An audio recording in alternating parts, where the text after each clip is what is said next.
ये काल भगवान हमारे को यहाँ जब हम मनुष्य शरीर में आ जाते हैं तो हमारे ऊपर ज्यादा सतर्कता बरतता है, हमारे अंदर इतने विकार पैदा कर दिए, फिर इतनी हमारे को यहाँ सुविधाएं की चाह बना दी। एक कोठी बन जाए नहीं सब्र होता, नहीं संतुष्टि होती, दूसरी ओर बनाता हूं, दूसरी भी बन जाती है। एक शहर में बहुत अच्छा प्लाट मिलता है, इतने लाख रुपए का, 50 लाख रुपए का, कुछ दिनों में 1 करोड़ का हो जाएगा, वो ले लेता है। इसको यहीं के जोड़ तोड़ में अपना जीवन बर्बाद करवा के फिर कहता अब तू गधा बन चल, 84 लाख योनियों में उसको लो में डाल देता है। फिर वो निश्चिंत हो जाता। जो प्राणी 84 लाख योनियों के चक्कर में पड़ गया, इतने पाप इकट्ठे करवा देता है कि 84 लाख योनियां भोग कर इसको कभी फिर मनुष्य शरीर मिलेगा। और 84 लाख योनियों को भोगने के बाद जब मानव शरीर मिलता है तो ये प्राणी शीघ्र सी भक्ति ग्रहण नहीं करता। एक भक्त ने प्रश्न किया कि भगवान ने यूं श्राप क्यों दे दिया इसको। भगवान तो जानी जान थे, कबीर परमात्मा तो सर्वज्ञ हैं, सर्वशक्तिमान हैं, वो तो जानते थे कि इसको ये श्राप क्यों दे दिया कि वे तो 1 लाख मानव शरीरधारी जीव खाएगा, 1.25 लाख उत्पन्न करेगा। ये श्राप ना देते।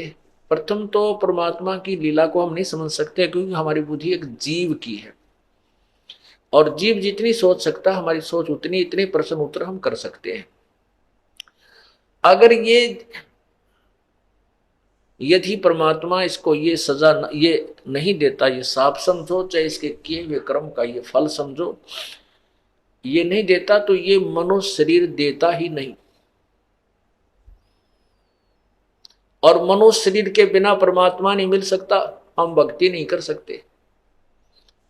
उस परमात्मा ने ये रहम किया हमारे ऊपर कि ये मनुष्य शरीर देना इसकी मजबूरी बन गई, और मनुष्य शरीर में परमात्मा आकर के हमें सद्बुद्धि दे करके, तत्व ज्ञान समझा करके, भक्ति करा करके वापस ले जा सकता है। इस प्रकार हमने, क्योंकि हम बालक हैं, अनजान हैं, अज्ञान हमने ग्रहण किया हुआ है, इसलिए हमारे मन में एक से एक ऊटपटांग प्रश्न आते ही रहेंगे। लेकिन कुछ एक प्रश्नों के हल हो जाने के बाद हमें ये समझ लेना चाहिए, बुद्धिमान को संकेत ही काफी होता है कि हमारी सोच बिल्कुल गलत है, और जो संत जी कह रहे हैं ये प्रमाणित हैं, ये बातें सारी ये सच्ची समझ लेना। क्योंकि समझदार को यही अपने इस शंका रूपी राक्षस को नष्ट करने का ये भी एक फार्मूला अपनाना चाहिए कि आज तक हमें कितना ज्ञान था और हम किन बातों को सत्य मान रहे थे, किन भगवानों को भगवान माने बैठे थे, सारी गलत पाई हमारी। तो आज जो संत जी जो बात बता रहे हैं, जो ज्ञान दे रहे हैं, वो परमात्मा का दिया हुआ है। हमारी बुद्धि बेशक से स्वीकार नहीं कर पा रही तो भी ये सत्य पावेगी।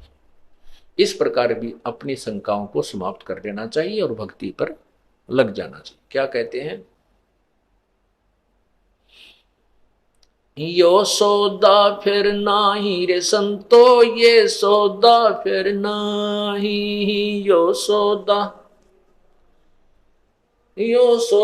फिर नाही, यो सौदा फिर।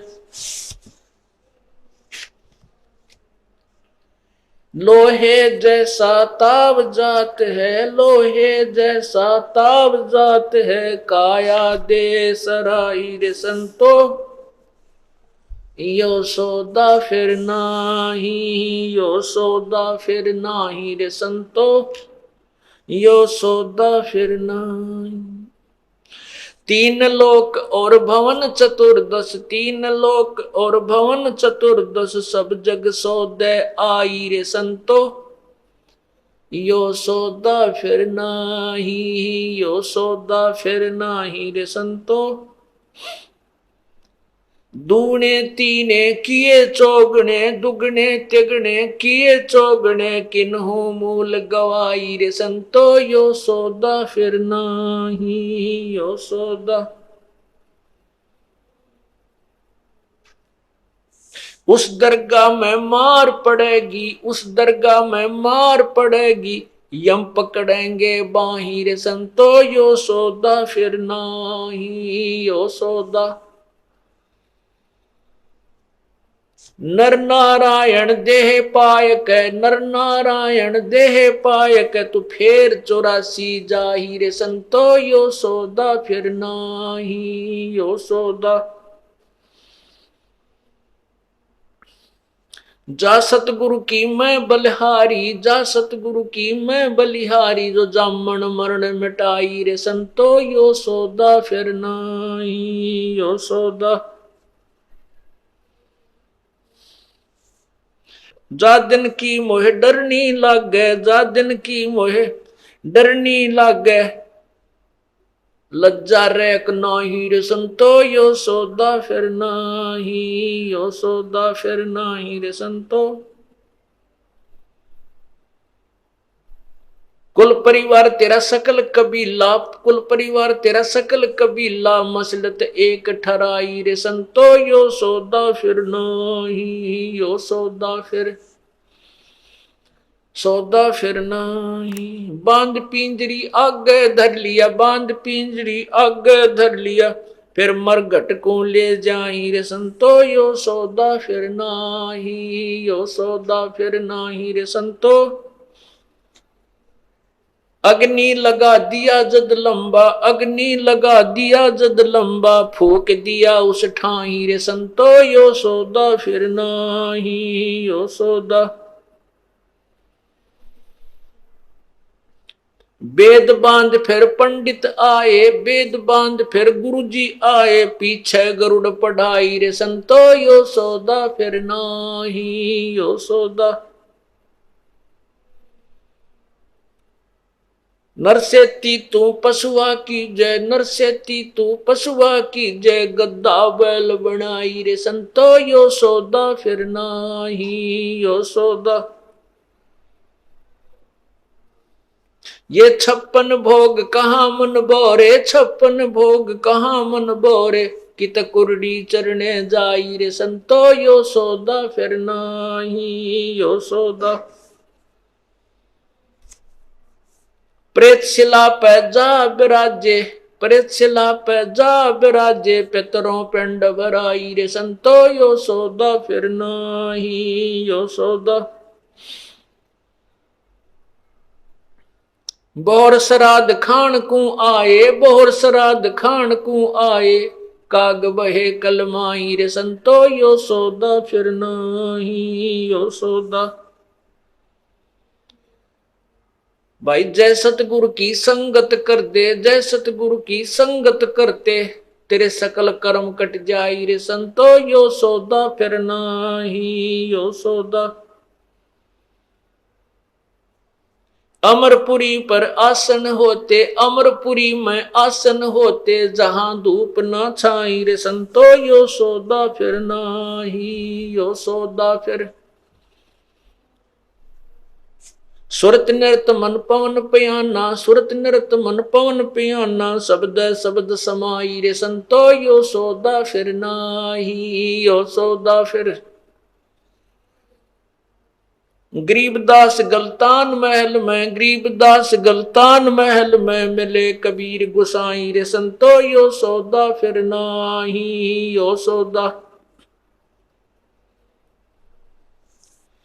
गरीबदास गलतान महल में, गरीबदास गलतान महल में, वो मिले कबीर गुसाई रे संतो, यो सौदा फिर नाही, यो सौदा। सत साहिब पुण्यात्मा,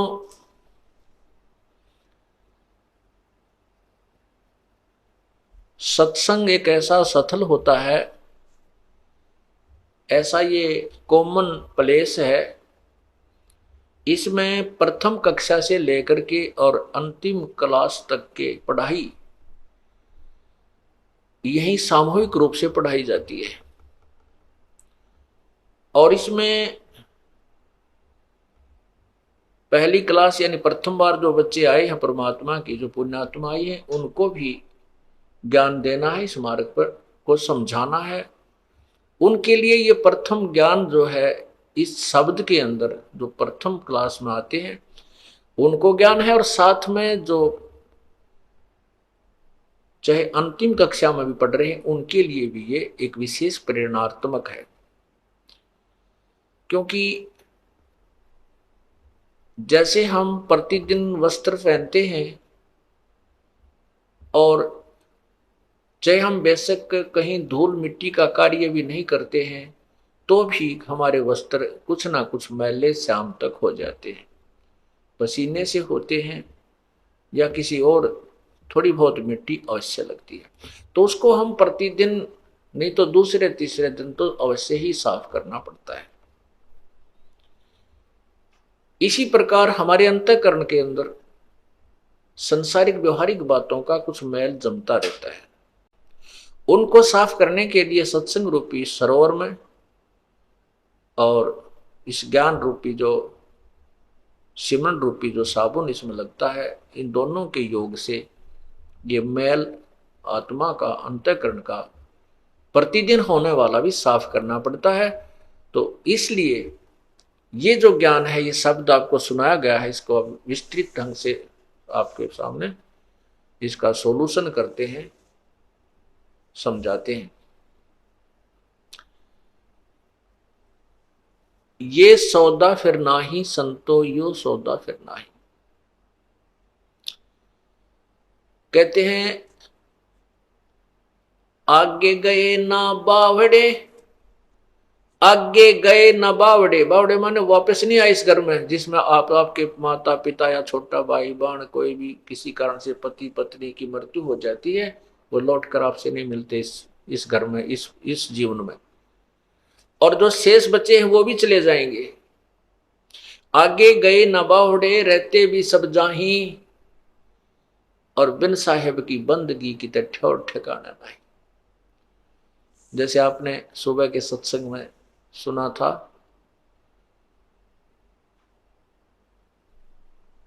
पतझड़ आवत देख कर, पतझड़ आवत देख कर बन रोवे मन माही, वो ऊंची टणी पात थे अब पीले हो जाही। यानी बसंत ऋतु जब आती है उसमें सभी पत्ते पीले होकर के, पूर्व वाले जो पत्ते थे वो सब पीले होकर के सूख करके जमीन पर गिर जाते हैं और नई कोपलें तुरंत फूट आती हैं। तुरंत ही हफ्ते के अंदर ही उनमें इतनी बड़ी बड़ी इतनी पत्तियां होकर के वृक्ष हरा भरा हो जाता है, 10 दिन के अंदर, 15 दिन।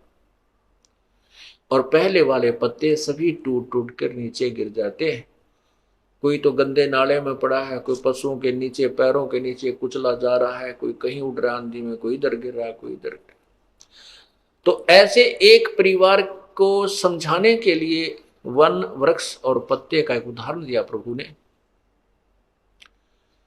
कहते हैं पात झड़ता यूं कहे सुन भई तरवर राय, अब के बिछड़े ना मिले ना जाने कहां गिरांगे जाए।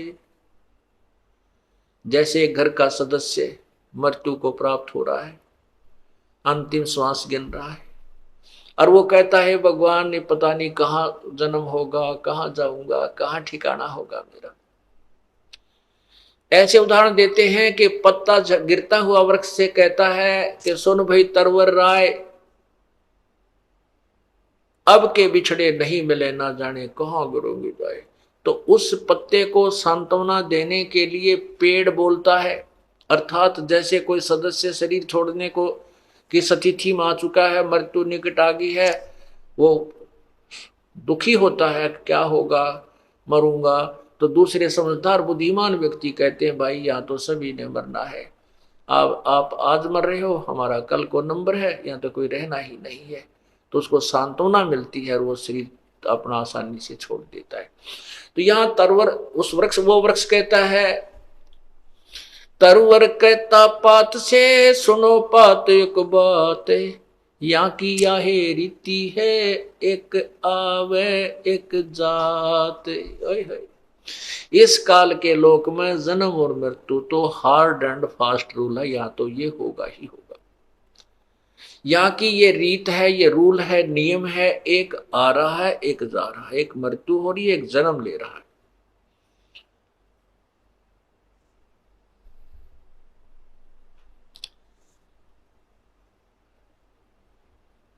बेटा जाया खुशी हुई, पुत्र उत्पन्न हो गया, और थाली बजाया करते हैं राजा लोग, तो बैंड बाजे बनाकर बजा बजू का खुशी प्रकट करते हैं, गुद्दा गुद गुद्दा गुद, सब खुशी मनाते हैं।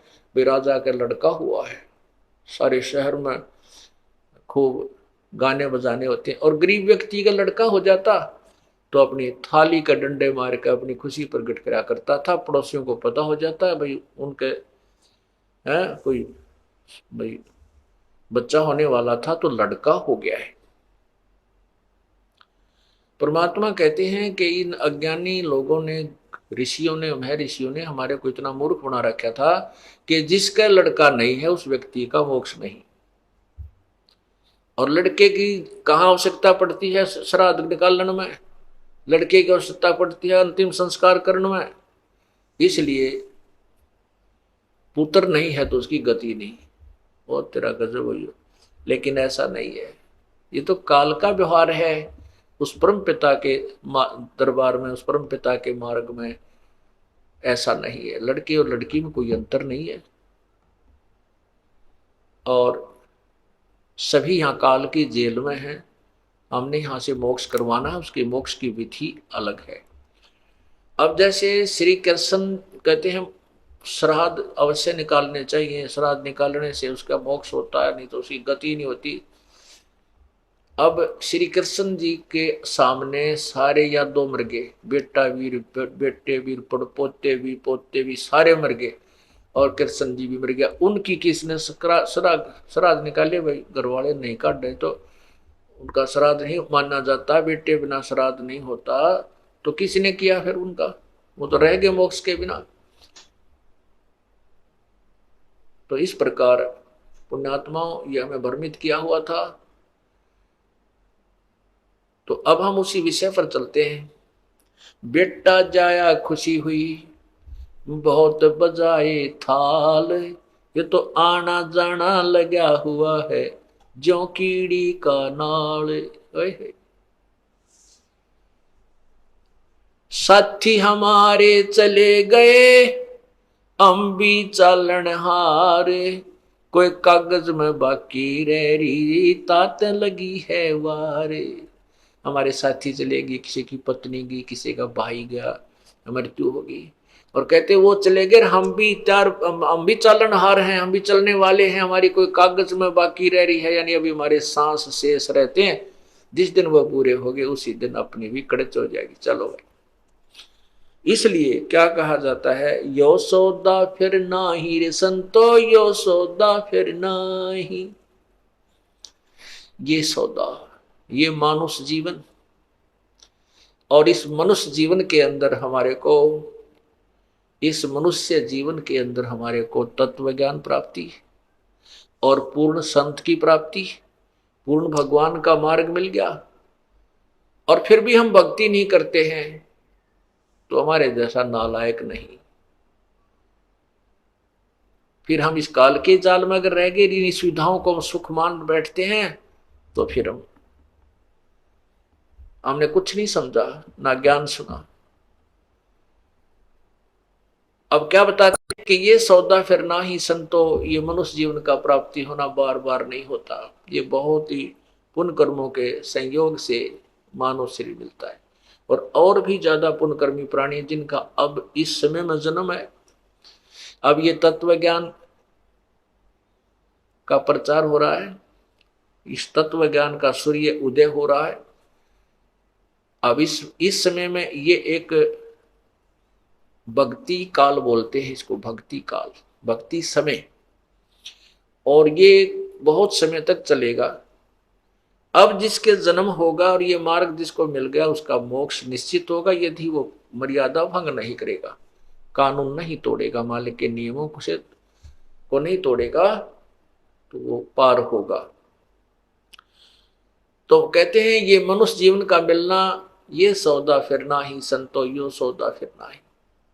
ये लोहे जैसा ताव जात है काया देश राही। जिस प्रकार लोहे को गर्म कर दिया जाता है, लोहे को खूब गर्म करके उसको बाहर निकालता था कारीगर, और उसके ऊपर फिर तुरंत उसके ऊपर हथौड़े से घन से चोट मारता था और उसका जो भी कोई पलटा चमटा बनाना होता उसका बना लिया करता था। और यदि वो थोड़ा सा भी ठंडा हो जाए वो लोहा, तो उस पे चाहे पूरे गढ़ने से कूट लो, वो वस्तु नहीं बन सकती जिसके लिए वो गर्म किया गया था। और वो ठंडा हो जाने के बाद उस पर कितना प्रयत्न करो वो वस्तु नहीं बन सकती जिसके लिए वो सारा व्यवस्था जोड़ी गई थी। थोड़े से भी ताव में कमी आ जाने से वो वस्तु नहीं बन पाती। ये मनुष्य शरीर जब तक आपके पास है ये लोहा गर्म है, और इसके ऊपर ये राम नाम की चोट लग गई तो इससे मोक्ष प्राप्ति हो जाएगी, अन्यथा ये व्यर्थ है। फिर तो बांगा टेढ़ा बन जाएगा, कुत्ते गधे सुअर का मुंह मुंह लगेगा, भूंडा टेढ़ा बुरा, तो हम फिर बांगे टेढ़े हो जाएंगे। फिर क्या बताते हैं, तीन लोक और भवन चतुर्दश सब जग सौदे आही। यहां पर जैसे कोई साधना अच्छी करके गया वो स्वर्ग पहुंच गया, महास्वर्ग चला गया ब्रह्मलोक में, और वहां अपने पुण्यों को खा रहा है, वहां पुण्य समाप्त हो जाएंगे फिर वापस आएगा। ये सभी सौदा करके सभी सौदा कर रहे हैं, तीन लोक और भवन चतुर्थ सब जग सौदे आही, और दुगने तिगने किए चौगने किन्हू मूल गवाही। जिन पुण्यात्माओं को पूर्ण संत मिल गए, उन संतों के बताए मार्गदर्शन के अनुसार वो अपने क्रियाओं को करते हैं, दान करते हैं, सेवा करते हैं, सत्संग सुनते हैं, भगवान की भक्ति करते हैं, तो वो अपने इस श्वास रूपी पूंजी से, मनुष्य रूपी धन से को दुगने तिगने और चौगने कर रहे हैं। और जो इसी जैसे एक सेठ पैसे लेकर के 1 लाख रुपया दूसरे कहीं चला जाता है दूसरे शहर में, वहां किराए पर कोई मकान ले लेता है, किसी धर्मशाला में कमरा वगैरह लेता है, और वहां एक दूसरा जो है वो भी वहां गया हुआ है, वो भी अपना बिजनेस करने गया है, सौदा करने गया है, दूसरा भी सौदा करने गया है, दोनों ने वहां कमरे लिए हैं। एक तो अपना बिजनेस व्यापार करके और पैसा बढ़ा रहा है, और एक दूसरा उसी जो धन लेकर गया था 1 लाख रुपया उसी में तो किराया दे रहा है, उसी में से सामने घुट्टी ला कर सो जाता है, शराब पीता है, अच्छे रेस्टोरेंटों में खाना खाता है, तो वो निर्धन हो जाता है, वो बिजनेस नहीं करता है। और जो साथ में सौदा कर रहा है उसी पूंजी से वो 1 लाख के 2-3 लाख बना कर लाता है, और जो बिजनेस नहीं कर पाता, रेस्टोरेंट में मौज उड़ाता फिरता है, गुटी ला लेता है, वो अपनी मूल धन को नष्ट करके मुंह लटका के आता है और वो निर्धन बन जाता है। ऐसे ही ये श्वास रूपी पूंजी मनुष्य जीवन जो आपको प्राप्त हुआ ये आपका मूल धन है। और जो पुण्यात्मा इसमें अपनी हिम्मत करके कोई साधना भक्ति कर रहे हैं, सत्संग में आ रहे हैं, दान कर रहे हैं, सेवा कर रहे हैं, ये इस मूल धन से दुगने तिगने और चौगने बढ़ा रहे हैं। और जो सत्संग में आते नहीं, इनको ज्ञान इन्होंने सुना नहीं और भक्ति उन्होंने की नहीं, वो अपने उस मूल धन की जो पूर्व जन्म की कमाई थी उसको वेस्ट कर रहे हैं, व्यर्थ कर रहे हैं, उसी में से अपने कार बना रहे हैं, कोठी बना रहे हैं, कार ले रहे हैं, गुटी ला रहे हैं, सिनेमा देख रहे हैं, ताश खेल रहे हैं, बकवाद गढ़ रहे हैं। वो फिर जब यहाँ से जाएंगे मुंह लटका कर जाएंगे। जैसे अभी आपने सुना था एक प्रियव्रत राज 11 अरब वर्ष तक राज करके, या तो 1 लाख वर्ष भी जी कर हमने देख लिया, सतयुग में हम 1-1 लाख वर्ष मनुष्य शरीर में रहे तो भी ना सेटिस्फेक्शन हुई, और वह बीमारी कटी नहीं जिसके जो काटनी चाहिए थी। 11 अरब वर्ष तक राजा रहकर भी उसका पेटा नहीं भरा, उसको संतुष्टि नहीं हुई, कहता है कि मुझे थोड़े से सांस और दे दो। 11 अरब वर्ष में तो किला तोड़ा को ना, 4 सांस और के कर देगा तू। 11 अरब वर्ष तक तो सारे राजा 11 अरब वर्ष तक राज रहा और उसमें भी संतुष्टि नहीं, कहे और जीवन दे दो, थोड़ा सा मुझे एक सांस और दे दो, और तेरा गजब हुई। तो यहाँ परमात्मा कहते हैं सतगुरु मिले तो इच्छा मेट पद मिल पदे समाना, और चल हंसा उस लोक बठाऊं जो आज अमर स्थान।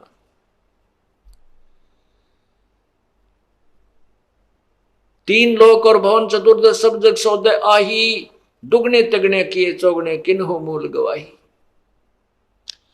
फिर क्या बताते हैं,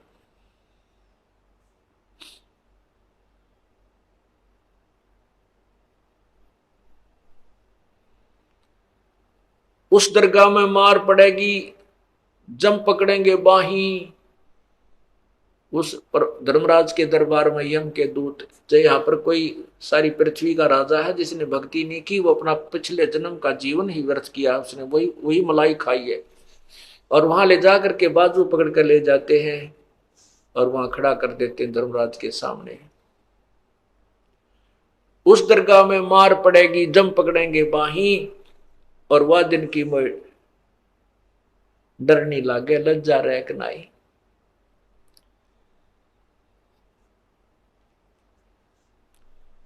फिर क्या बताते हैं कि नर नारायण दे ही पातु फिर 84 जाही।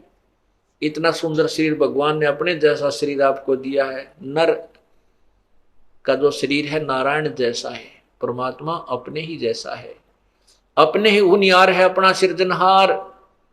हमरे ही उनिहार है हमारा सृजनहार, हमारे ही उनिहार हमारे ही जैसा, हमारे जैसा मनुष्य जैसा शरीर का। लेकिन उनके शरीर के मटेरियल में अंतर है, हमारे में उनके शरीर में मटेरियल में अंतर है। उस परमात्मा का शरीर वो काया ऐसनाविरम 5 तत्व से बनी काया प्रभु की नहीं है, हमारी 5 तत्व से बनी है। जैसे एक सोने की मूर्ति हो, एक मिट्टी की, हम मिट्टी की मूर्ति है, प्रभु सोने का शरीर युक्त है। उनका शरीर समझो इतना तेज एक नूरी तत्व से बना है।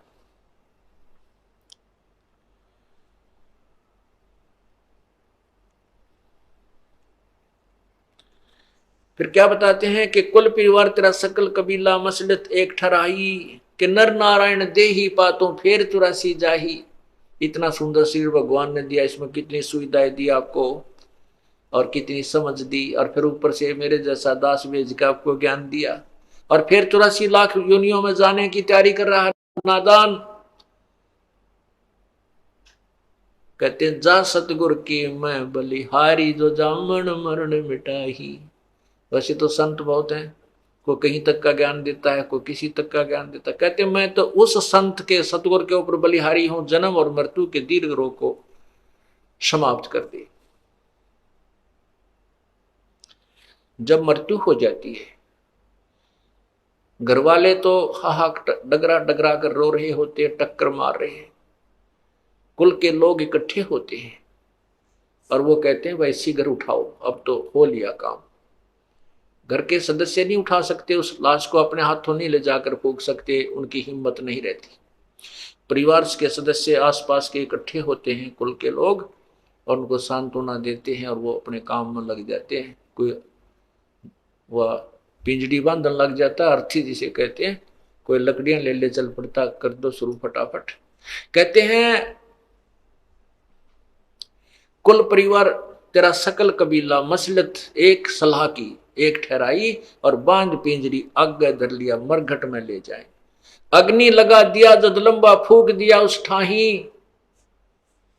अब अपने हाथों उस व्यक्ति के शरीर को अंतिम संस्कार कराते हैं, अपने हाथों हम उनको फूक आए, और फिर आकर के क्या क्रियाएं होती हैं। अग्नि लगा दिया जद लंबा फूक दिया उस ठाही, और वेद यानी ये पुस्तक लेकर कथा करने के लिए फिर गुरुजी आए, गरुड़ पुराण लेकर के। गरुड़ पुराण लेकर के गुरुजी आए और पीछे गरुड़ पढ़ाई। परमात्मा कहते हैं कि गरुड़ पुराण को आप मरने से पहले पढ़ो एक बार और उस पर विचार करो। उसमें वो सब विवरण दे रखा है कि जो व्यक्ति भक्ति नहीं करते उनको यम के दूत पकड़ कर ले जाते हैं, ऐसे भयंकर रास्ते से ले जाते हैं। वो हाहाकार मचाते जाते हैं, उनको भूख लगती है। वहां पर जो पुण्यकर्मी प्राणी है वो पुण्य करके अपना भोजन आहार कर रहे हैं और उनको कोई पानी भी नहीं पिलाता है। उनसे शिक्षा लो। किसी ने ऐसा जुल्म किया था उसका बेटा मर गया, किसी ने ऐसा जुल्म किया था उसकी आंखें फूट गई, कोई ऐसा पाप करता था उसका हाथ कट गया। कहते उसके मरने के बाद ये शिक्षा पढ़ाने की क्या फायदा हुआ। वो जीवित था, जब वो जीवित था तो पढ़ाते।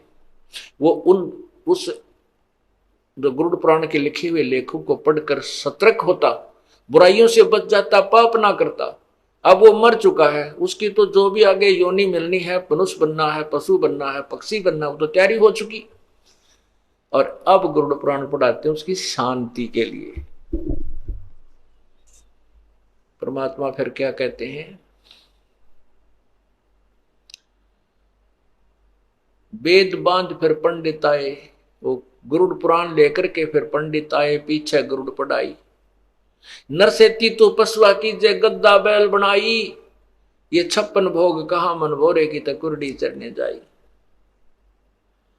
आज मनुष्य जीवन में हम कितना सुंदर आहार करते हैं, कितना मोहन भोजन करते हैं, नाना प्रकार के व्यंजन बनाते हैं, कहीं दही है, कि पकौड़े हैं, कि कहीं खीर है, दूध है, करीम मिल रही है, कई प्रकार की सब्जी, काजू किस्मत सेब संतरे आए हैं।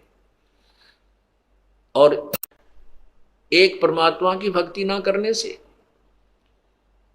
हमें क्या मिलेगा, गद्दा बैल बनाई। अब गधे के जीवन पर विचार करो पुण्यात्माओं, हम ये सोचते नहीं, हम इतने लापरवाह हो गए, अब मनुष्य शरीर प्राप्त करके हमारे मन में भी नहीं आती हम पशु पक्षी भी बन जाएंगे। हम ये सोचे अपनी नए मौज बनी रहेगी, नए काचे काटांगे, नहीं, ये तो भाई ये नहीं सदा, ये तो उनको मिलेंगे जो भक्ति कर रहे हैं, या तो पार हो जाएंगे, नहीं तो फिर उन्हीं को मानव शरीर मिलेगा। तो क्या बताना चाहते हैं कि 56 भोग कहाँ मन बोरे, फिर कुरडी चढ़ने जाई। एक परमात्मा का नाम इस जीव से ना लेने से परमात्मा पशु जुनी दे देता है। वो बोल के ये नहीं बता सकता मुझे भूख लगी है, या सिर में दर्द है, पैर में दुख है, या प्यास लगी है, बोल नहीं सकता। परमात्मा कहते हैं जिव्या तो वाए बली, जो रटे हरि नाम, नहीं तो काट फेंक दियो यो मुख में भलो ना चावे। कहते हैं जीव का तो मुख्य उद्देश्य यही है, भगवान की स्तुति करे, उसके गुणगान करे, परमात्मा का नाम रटे। अगर ये यदि ये काम नहीं करते हो, ये भगवान की महिमा और गुणगान, भगवान की जो है ना जाप आदि नहीं करते हो, तो इस जीव की कोई आवश्यकता नहीं, इस चाम को इस मुंह में रखने की कोई आवश्यकता नहीं। इन बातों को हमने बहुत गहराई से सोचना चाहिए पुण्यात्माओं। पर तुम तो ये बातें हर स्थान पर बार बार ये सुनने को नहीं मिलती है। तो मौज कर रखी परमात्मा ने कि यहाँ 15वें दिन बाग लगा दिए अपने सत्संग के, और भगवान आत्माएं रह रह कर आ रही हैं।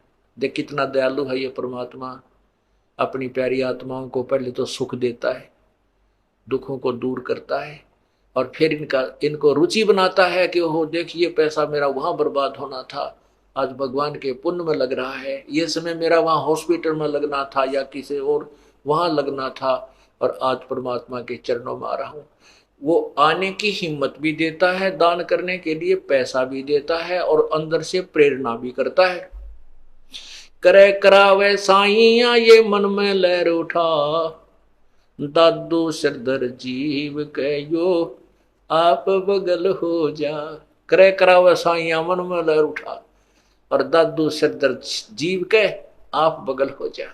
परमात्मा सामने नहीं आता कि मैं कर रहा हूं, नहीं, उधर से यहां बहुत से ऐसे प्रमाण आपको मिलेंगे। डॉक्टर ने कह दिया कि इसको 2 लाख रुपए लगेंगे, इसका ऑपरेशन होगा, और वहां ले जाइए पीजीआई के अंदर। पीजीआई में जाते हैं, एक बहन ने बताया कि मुझे गले में, अभी की बात है, मेरे को गले में 4 गांठें होगी, पानी भी नहीं गट के जाए, अंदर नहीं जा रहा था। और यहाँ आसपास के हॉस्पिटलों में दिखाया, उन्होंने बताया भी ये तो कैंसर है, और इसको ऑल इंडिया में ले जाओ। ऑल इंडिया में ले गए, उन्होंने चेक किया, उन्होंने कहा कि ये तो कैंसर है, ऑपरेशन का भी हमारे पास समय नहीं है, समय दे दिया ऑपरेशन करने का, उस समय आना और ये दवाई खाना तब तक। वह बहन आई हुई है यहीं पर, आज भी यहीं देखी थी मैंने उसको। अभी हफ्ते पहले उसने ये बात इस दास को आके अपनी बताई, उसने नाम ले रखा पहले से। तो वो कहने की मैं वापस आ गई, उम्र अभी उसकी 30-35 आसपास है, कहने लगी सारी रात रोई है परमात्मा, अभी तो मैंने जीवन वैसे ही खो दिया, आपका नाम भी ले रखी थी, भक्ति भी करती थी, लेकिन अब तो भक्ति पूरी हुई नहीं। मैं जीवन की भीख मांगती हूं कि मेरी भक्ति पूरी हो जाए और किसी वस्तु की मुझे चाह नहीं रही। सारी रात रोई। सुबह उठ गए। जब मैं रो रही थी तो एक पड़ोसन, एक लड़की आ गई।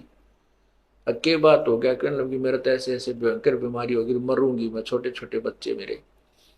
तो उसने ऐसे नू दाब दिया, वो चारों गांठ टूट गए और वो ऐसे मेरे को जैसे उल्टी गिरी, वो चार इतनी बत्ती सी बाहर निकले।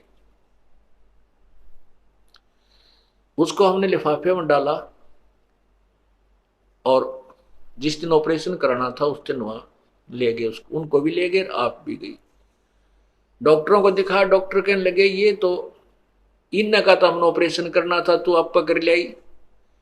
हाँ, ये तो इन्हीं के लिए तुम्हें हमने बुलाई थी, इनका तो राप हो गया, आप पे कर लाई। और ऐसे कहते मुंह बाके देखा वन्यारे जख्म ने, बोले जाओ ठीक हो जाएगी, अपना इंजेक्शन दो दवाई दे दी ठीक हो जाए, अब कुछ नहीं, तेरा सब ठीक है। बोलो सतगुरुदेव की जय। अब वो बहन उसकी छाती बात धर के देखो वह क्या सोचती होगी, कितना वो अपना कितना समय देगी मालिक के लिए। उसका जीवन दान है, ये परमात्मा की तरफ से एक्सटेंशन है। और वेस्टेज जो पैसा जो बता दिया वो न्यारा, और हाहाकार माजरी थी वह न्यारी। वह बहन यही खड़ी होगी मेरे ख्याल में, सुनीता आई हो तो खड़ी हो एक बहन, सुनीता बहन।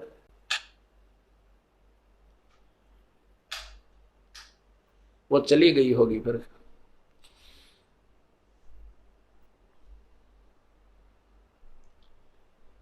तो कहने का भाव ये है पुण्यात्माओं,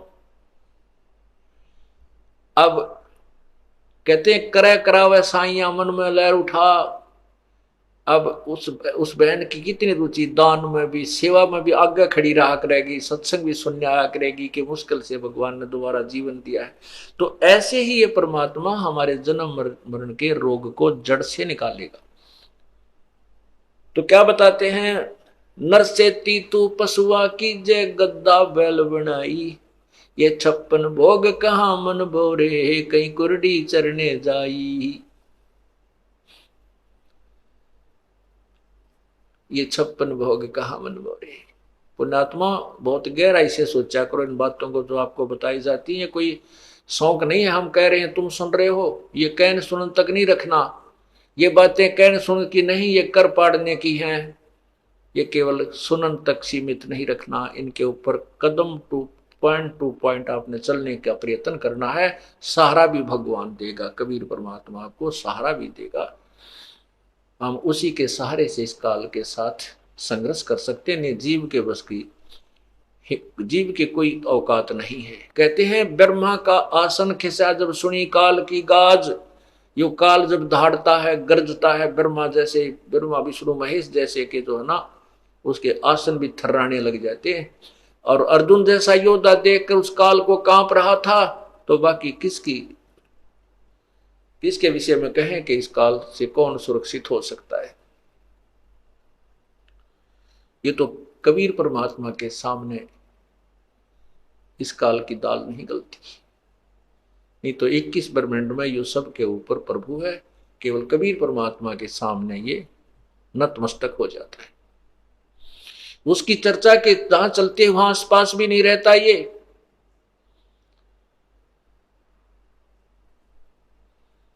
दादू साहब कहते हैं,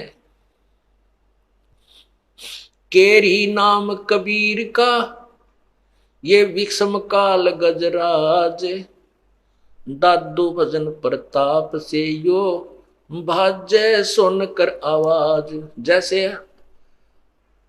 हाथी एक बहुत बड़ा शक्तिशाली जानवर है, ये तो समझो काल है, ये अन्य प्राणियों से तगड़ा है। और शेर के ऊपर केहरी परमात्मा कबीर साहब की जो शक्ति भक्ति और उसकी महिमा को समझो, ये बब्बर शेर है, केहरी है।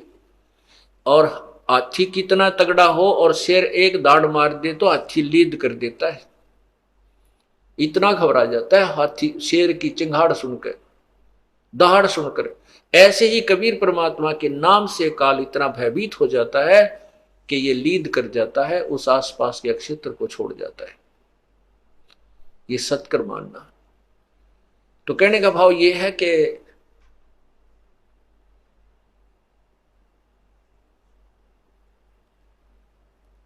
नरसेती तू पसवा कीजे गद्दा बैल बनाई, ये 56 भोग कहां मन बोरे की तो कुरडी चरने जाए।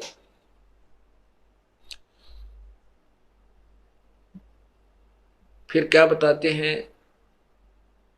कि हम जो साधना करते थे और जो पूजाएं किया करते थे वो हमारी व्यर्थ थी। उन साधनाओं से क्या था, जैसे पिताजी की अस्थि उठाओ, माता जी की, भाई की, बहन की, जिसकी भी, उन अस्थियों को ले जाकर के गंगा में प्रवाह करवा के वो वहां पुरोहित होते हैं, उनसे क्रिया कराओ, तुम्हारे पिताजी का मोक्ष हो जाएगा, गति हो जाएगी।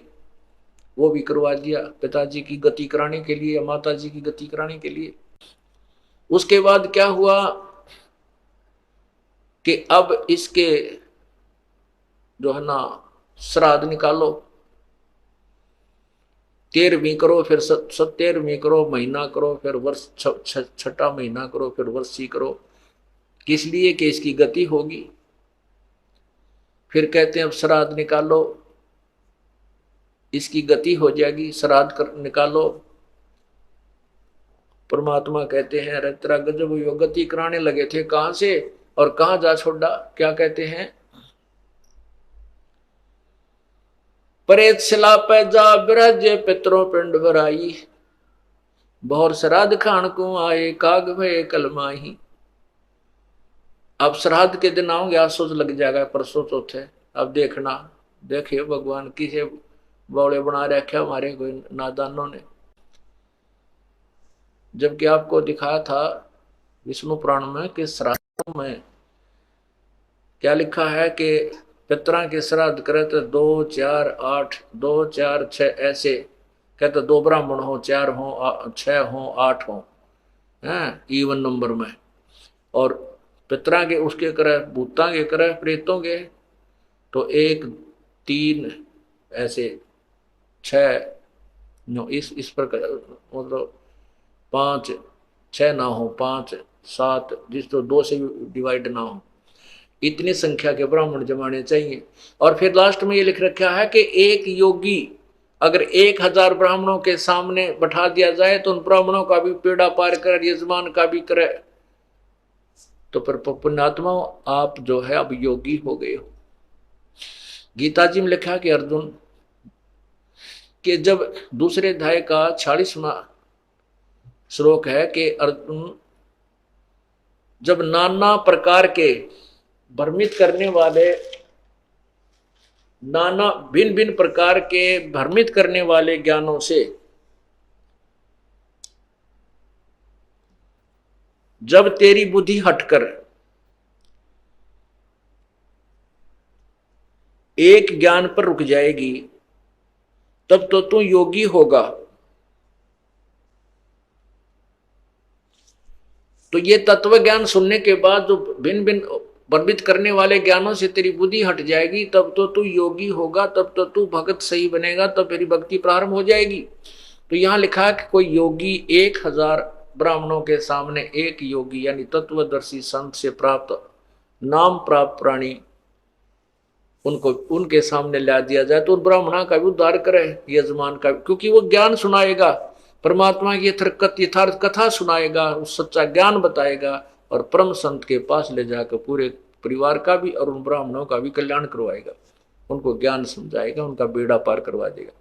तो हम क्यों ना वो काम करें जो जिनसे हम अपने पितरों की मोक्ष चाहते हैं, उनसे वो मोक्ष भी ना होता उनका। अब देखो क्या होता है, क्या बताते हैं, अरे भोली सी दुनिया सतगुरु बिन कैसे सरिया, रे भोली सी दुनिया सतगुरु बिन कैसे सरिया। अपने लला के बाल उतरवावे देखो कैंची ना लग जइया।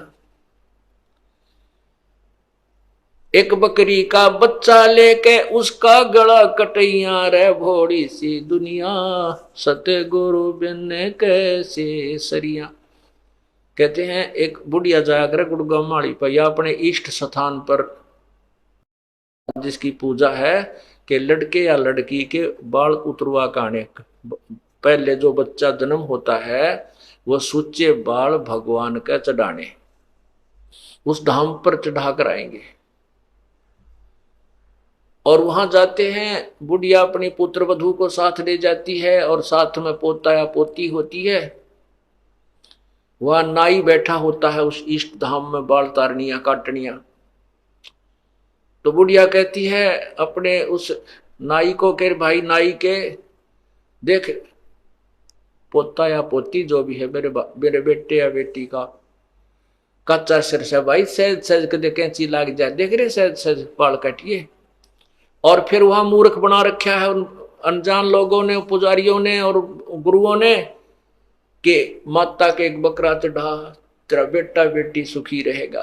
अरे तेरा गजब भैया, अपने बच्चे की जीवन की सुरक्षा के लिए और दूसरे के जीवन को लेकर के वहां कटवा रही है।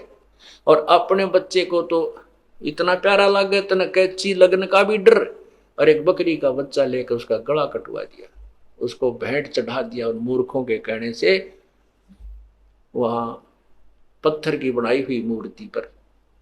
और स्वाद करें वह पुजारी वहां बैठे जो बहकारे हैं वो उन बकरों को मरे हुए को खाएं। फिर कहने ऐसे लगे कि मारो मैं तुम्हें चढ़ा जाऊं,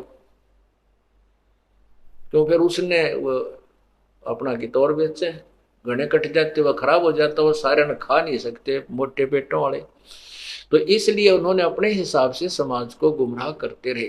तो क्या कहते हैं कि वह बुढ़िया फिर क्या करती है, इतने बाल लेगी सर के को और वहां चढ़ाएगी मंदिर में। वहां पुजारी बैठा होता, वो अलग अलग छांटता रहता, उन बालन उठा के कट्टे में गाले जा, और शाम के समय उन बालों को बाहर कुर्डिया पर फेंक जाता। वो पुजारी अपने घर ना ले जाता, वो बैंक में जमा ना कराता, उन बालों को वही फेंक देता बाहर अड़ंगे में शाम के समय। तो परमात्मा कहते हैं इन बालों को अपना ना आप काट कर अड़े फेंक दिया करो, कहीं नहीं जाना कि ठगवाने के लिए, इनसे कोई मोक्ष नहीं है। कहते हैं रे बोली सी दुनिया सतगुरु बिन कैसे सरिया, अपने लला के बाल उतरवा देखे चीना लग जइया, और एक बकरी का बच्चा लेके उसका गला कट गया। रे बोली सी दुनिया, ये तो पाप इकट्ठा कर लिया, पुण्य कहां। फिर बताते हैं कच्चा पाका भोजन बना के माता धोकने गईया, और जिस माता ऊपर कुत्ता मुत्ता ओ क्यों ना मर गईया।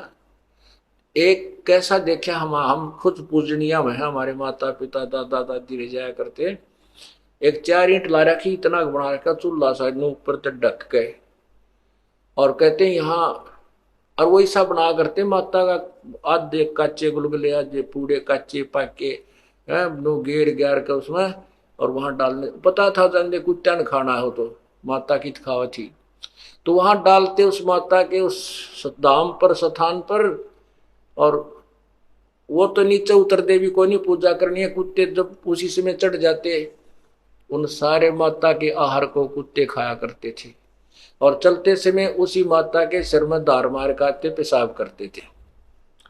तो परमात्मा कहते हैं तू तो उस माता की इतनी डर है, हक दिया तेरे बेटा ना मार दे, तेरे मैसाम खराबी ना कर दे, इस कुत्ते की टांग क्यों ना तोड़ दी, इसलिए इसका ऊपर मूत गया। तो परमात्मा कहते हैं कुछ दिल डांटो, ज्ञान आधार बनाओ, भगवान को समझो, सच्चा ज्ञान ग्रहण करो। कच्चा पाका भोजन बना के माता धोकने गईया, और उस माता ऊपर कुत्ता मुत्ता वो क्यों ना मर गईया। रे बड़ी सी दुनिया। फिर क्या बताते हैं कि जीवित बाप गेल तो लट्ठम लट्ठा, जब पिताजी जीवित रहते हैं तब तो उसके लट्ठम लट्ठा है, तने बड़े भाई ती गणा दे दिया, मेरे ती नो नहीं करया है, तो ऐसा था नो कर दिया, जब तो उसने टूक नहीं दे। और मरे पाछा उसका अंतिम संस्कार उसी गति कराने के लिए डरते बहकाए हुए, कहते वहां फिर गंगा पे लेकर उसकी अस्थि बहाने जाते हो। जीवित बाप के लट्ठम लट्ठा मुए गंग पुचैया, और जब आवे आसुज का महीना वो कौआ बाप बनाइया। रहे बड़ी सी दुनिया, और तेरा गजब ही। अब आसुज में देखना इनके सांग श्राद्ध निकालनिया के पंडित जी ने कहेगा कि इसमें जो खाना है कुछ ऊपर रख दो ऊपर, और कौवा भोग लगा गया तो तेरे पिताजी को भोग लग गया। हो सकता है तेरे माता या पिता कौवा बन गए हो और वो खाने आ गए हो। कहां से मोक्ष कराने लगे थे? अस्थि गंगा में डाल का मोक्ष करा हो जाएगी, फिर 13वीं करो मोक्ष हो जाएगा, फिर छठा महीना करो छठा करो 82 करो मोक्ष हो जाएगी, फिर श्राद्ध निकालो मोक्ष। श्राद्धों में वो कौवा बाप बना दिया, वो कौवे को बाप बना दिया कि तेरा हो सकता माता पिता कौवा बनकर आगे हो, इनको भोग लग जाएगा।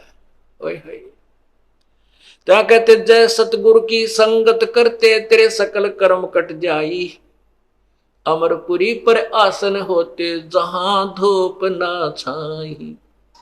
यदि सतगुरु सच्चे संत की तत्वदर्शी संत की संगत करते ये सब झंझट मिट जाते, सब पाप कट जाते, सब कर्म कट जाते और सतलोक में तुझे ये स्थान मिल जाता, तेरा पूर्ण मोक्ष हो जाता। बोलो सतगुरुदेव की जय। सत साहिब। आपको एक चमत्कार दिखाते हैं, परमात्मा का सुनाते हैं। अभी चौथा दिन है। एक जो आपने पहले आपको बताया था कि कोल्हापुर के अंदर एक भक्त है हमारे, पूरा परिवार परमात्मा का नाम लिए हुए है, तो उसमें पीछे आपको बताया था कि वो पूरा परिवार उपदेश लिए हुए हमारा, और वो एक सीडी बना रखी है, दास ने सीडी वीडियो सीडी में भर रखा है, नित्यनेम सुबह का। तो वो वीडियो सीडी लगा करके और टीवी में चला करके पूरा परिवार सत्संग सुबह का नित्यनेम किया करता है। तो वो बता रहे थे कि हम शाम जब पिछले 8 श्लोक रह जाते हैं, गैबी ख्याल विशाल सतगुरु अचल दिगंबर थीर है, भक्ति हेत आन काया धरे आए अवगत सत कबीर है। तो वो जब शुरू होता हम खड़े हो जाते हैं और आदर सत्कार से ये सोचते हैं कबीर परमात्मा सतलोक से आते हैं तभी जीवों का कल्याण करते हैं। कहते हैं हम इतना सुन ही रहे थे, उसी समय इस दास का जो उसमें टीवी पर जो सीडी में चल रहा था ये चलचित्र, उसके ऊपर कबीर परमात्मा का चेहरा आकर के स्थापित हो गया। इतना आपको फोटो दिखाया था, अभी दिखाते।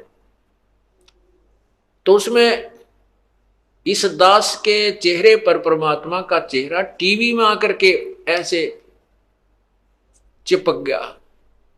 ये तो कंप्यूटर से भी जो है ना मिक्सर से जाकर के बनता है, और वहां टीवी के अंदर परमात्मा सीडी के अंदर बना दिया। तो कहते हैं हमारी आंखों में पानी आ रहा है, हम थर थर कांप रहे हैं, और 25 मिनट तक बहुत देर तक रहा, और उसके फोटो लिए उन्होंने, परमात्मा को पकड़ा, कैमरे में बंद किया, और फिर कहते हैं हमने ही उसको ऑफ कर दिया, नहीं तो वो मालिक का न्यू का न्यू चेहरा बना रहा। अब इसी प्रकार अभी चौथा दिन है, 10 तारीख की बात है, इसी 10 तारीख की सितंबर की। ये आपने देखा है, ये ऊपर है दास का सिर ऐसे, ये जो ऊपर बाल दिखाई देते हैं ये दास का शीश है, और ये चेहरा परमात्मा का, और ये दाढ़ी, इतना इतना ये चेहरा मालिक का लग गया, और ये माइक लगे हुए हैं, ये माइक चल रहे हैं। अब ये तो कमाल किया दाता ने वहां पर। अब यहां जो रोहतक में एक बेटी है, गीता नाम है उसका, और उसने शाम के समय अपने बेटे से कहा, 12-13 साल का लड़का है, कि भाई वो रमैनी लगा दे, असुर निकंदन रमैनी लगा दे, और वीसीडी में लगा दे, मैं महाराज जी के दर्शन भी करूंगी और बैठ कर रमैनी कर देती। वो लड़के ने वह रमैनी लगा दी,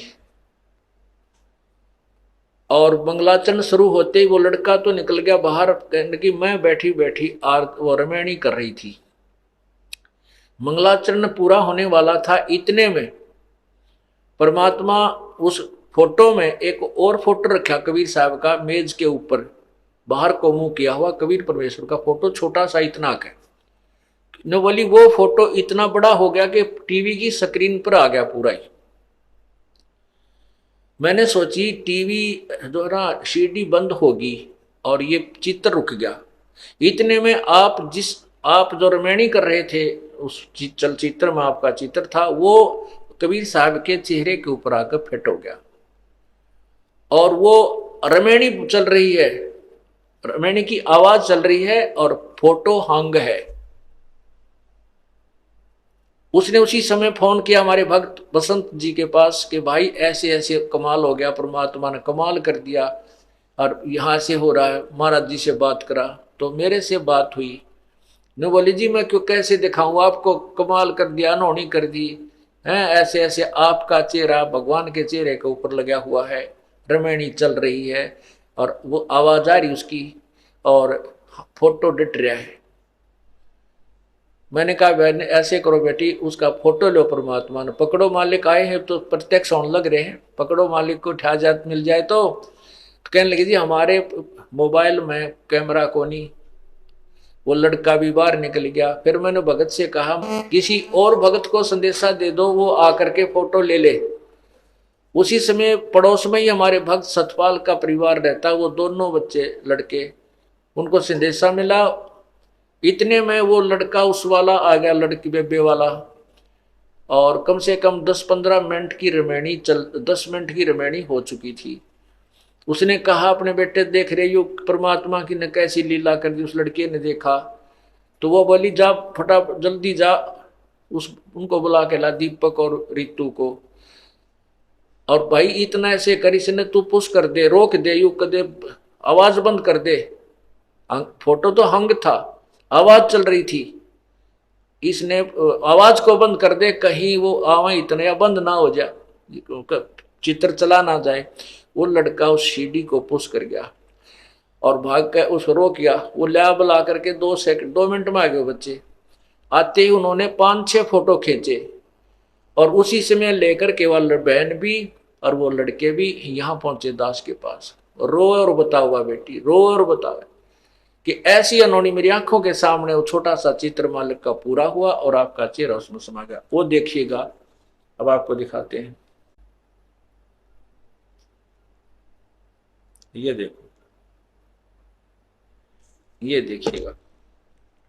अब ऊपर छतरी पूरी परमात्मा वाला फोटो, कबीर साहब का फोटो है, चित्र है, उधर कोने में लगा हुआ है वो, और ये ऊपर छतरी है, नीचे कबीर परमात्मा के ये हाथ और पैर नीचे कबीर परमात्मा के, ये ऊपर टॉप परमात्मा का है और ये चेहरा दास का बना हुआ है। इतना सिर्फ ये काला जो कोट पहना ये दास का बना हुआ है, इतना हिस्सा दास का है और बाकी शेष मुकुट परमात्मा का, नीचे पैर परमात्मा के, छतरी मालिक की। अब ये समझाने के लिए परमात्मा कहते हैं कि इस ब्रह्म मत पढ़ो, जो ये दास भेज रखा है इसको मेरा ही स्वरूप समझो। मम संत मुझे जान मेरा ही स्वरूपम। बोलो सतगुरुदेव की जय।